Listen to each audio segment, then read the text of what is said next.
শেষে আবার একটা মুড়া বাচ্চা লাগবে ওষুধতে পানটা কি বাচ্চা বেশি হবে তিনজন আর আবার চারজনে যাবে তাহলে আমরা যে আগে সবাই আমারও বুঝাইছে তোমার একটা মাইয়া তোর আরেকটা মাইয়া লাগবে আবার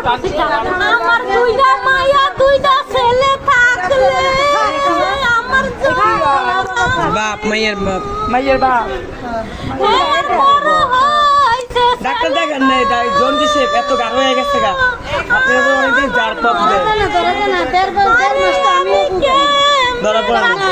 হাসপাতাল দিয়ে খালি আমার সিটি আরে উনি টাকা পাঠাইছে ডক্টর দেখাইছে আবার পরীক্ষা হাসপাতাল থেকে যখন আমার সিটি সিটিছে পরে আমি খাইরুলের কাছে গেছি খাইরুল আমার আমি আরো কইছি আমার মায়ের জন্ডিসের গোছল দিমু মুন্সি বাড়ি হ্যাঁ আপনি বাড়িতে নিয়ে যেতে নিতেন ওই মা তো উঠতে পারে না জামাই কয় মা হাসপাতালের তো একটু সুস্থ